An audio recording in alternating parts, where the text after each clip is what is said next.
اعوذ بالله من الشیطان الرجیم بسم الله الرحمن الرحیم السلام علیکم ګرانو مینهوالو څه حال ده جوړ تازه تکړه خیرتي ده قربانم شم سلامت اوسئ او د صحت په جامو کې پټ اوسئ مینهوالو زه یو کوچنی پیغام لرم تاسو ته ګورئ موږ ډېر جار وهه ډېر خپله مبارزې ته هم دوام ورکولی موږ اصلي و اساسي هدف چې ده هغه موږ نه ورک ده ښه یو ایمان نه سیاسي مبارزین اینه ټول همدغه یو هدف لرو موږ یو هدف لرو خو مقصد هغه په اصلي حقیقت خبره باندې نه راځو چې موږ اصلي هدف څه شی ده او موږ څه شی غواړو نو زه منیس یو افغان او د ټولو مبارزین څخه هیله کوم هغه کسانو څخه چې رښتیا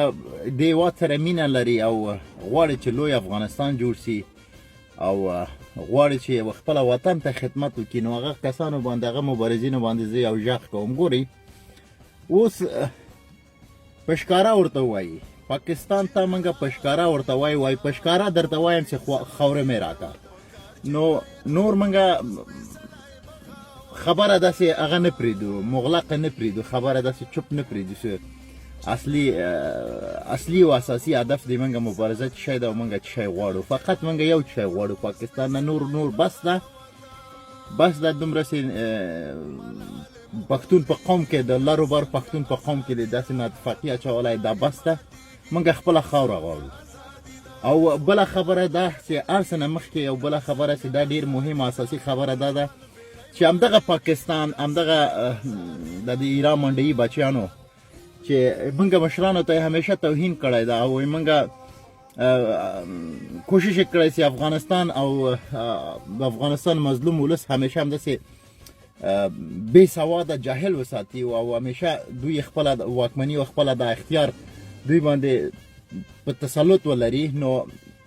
دوی دا کوشش کړی چې همیشه یې موږ مشرانو ته توهین کړی او د دې نه هر څه نه مخکې چې د دوی یو لوی توهین چې موږ مشرانو لپاره دا ده هغه دا چې دوی په خپله په مزایلو باندې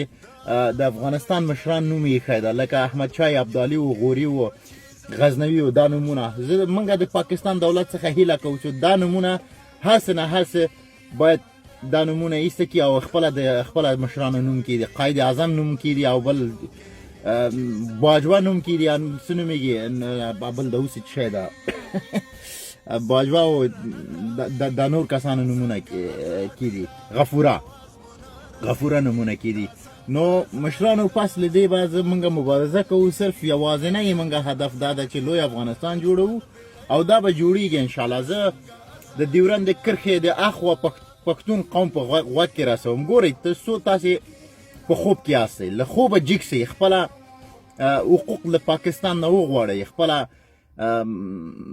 پرېږدئ پنجابیان پرېږدئ چې خپله پنجاب سره یو ځای سي سیندیان پرېږدئ چې خپله سیندیان هغه جوړ کړي په بلوچ انشاءالله دا کار کېږي نو انشاءالله مشرانو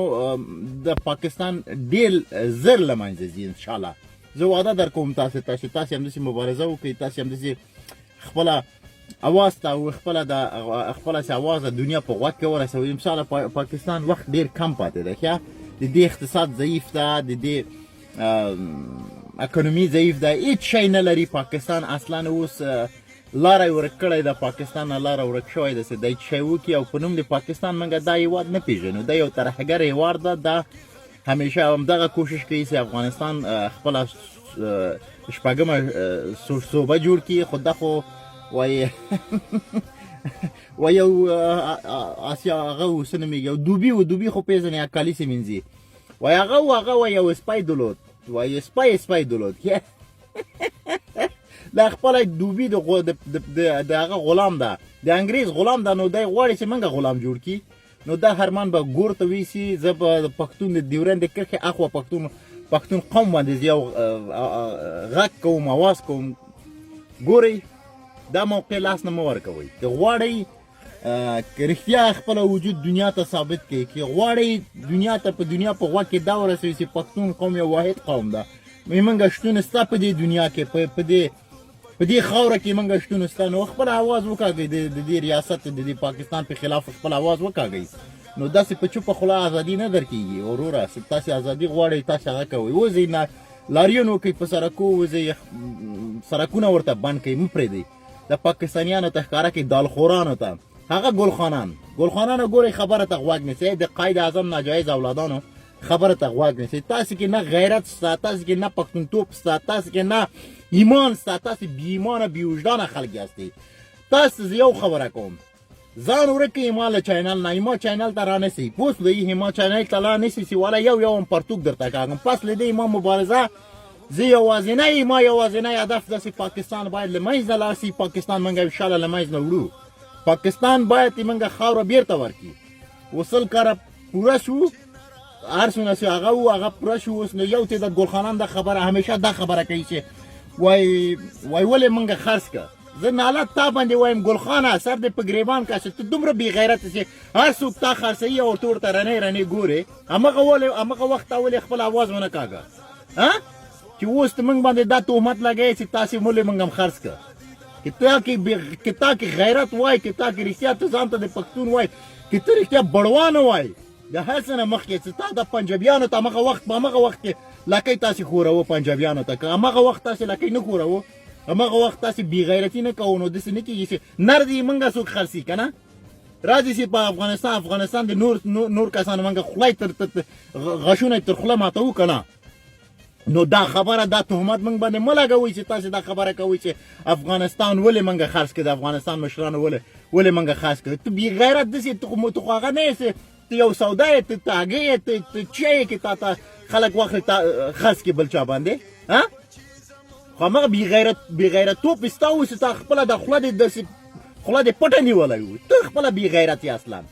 پوس لږ ګلخانه نو پس له دې به دا تهمت ونه لګوې